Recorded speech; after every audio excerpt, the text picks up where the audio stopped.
Hello नमस्कार. आता मला तुम्हीच सांगा की तुम्ही लास्ट कधी अशी वाली कुल्फी खाल्ली होती. मी तर जवळजवळ 5-6 वर्षांनी कुल्फी खाल्ली होती. रात्रीचे 11:30 पावणे 12 झाले होते. मी संध्याकाळीच आणून ठेवली होती पण विसरली होती, म्हणून मला वरूनने आणून दिली फ्रीजमधून.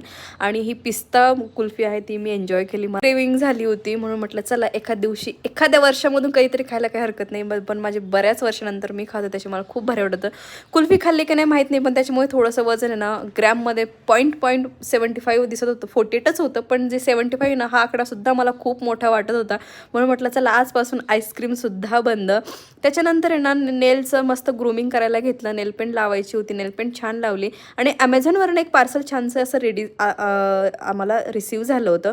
ॲक्च्युली रिसीव झालं म्हणजे आम्हीच ऑर्डर केली होती. तर ही कुठलाही प्रमोशनल व्हिडिओ नाही आहे. हा माझा बाळासाठी एक छानसं मी काही बुक्स ऑर्डर केली होती.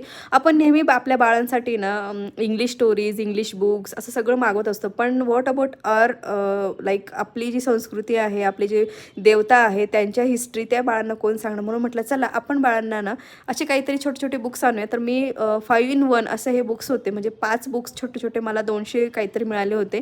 तर ते मी ऑर्डर केले होते ॲमेझॉनवरनं. त्यांची print quality, picture quality, even आहे ना त्यांचे जे आतमधलं कंटेंट आहे त्याचं फॉन्ट साईज वगैरे इतकी अप्रतिम होती, जेणेकरून बेबी इझिली मी त्यांना रीड करू शकते आणि तो पिक्चरसुद्धा इझिली छानपैकी बघू शकतो.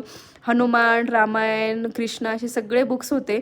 तर कोणाला जर लिंक हवी असेल ना तर मी नक्की कमेंटमध्ये तुम्ही हे करा, मी नक्की कमेंटमध्ये देण्याचा प्रयत्न करेन. तर झाले सगळे आणि अवेंजसाठी म्हटलं त्याची रिॲक्शन तुम्हाला शेवटची दाखवते. त्याच्यानंतर इथं थोडीशी क्लिनिंग चालू झाली आहे दिवाळीची, म्हणून आज पहिला ना थोडेसे कुरड्या पापडचे जे डब्बे वगैरे आहेत ना ते काकूंकडनं घासून घेतले. आणि बऱ्याचशा गोष्टी मला घरून आलेल्या असतात ना त्यांच्याकडे हातच लागत नाही. फॉर एक्झाम्पल म्हणजे असे हे सोयाबीन, तर हे आता मी याचं काय करायचं हे अजून ठरवलेलं नाही आहे. त्याच्यानंतर काकूने सगळं मला असं छानपैकी सगळं क्लीन करून दिलं आणि ऑब्व्हियसली मी त्यांना त्याचे एक्स्ट्रा पैसेसुद्धा देईल.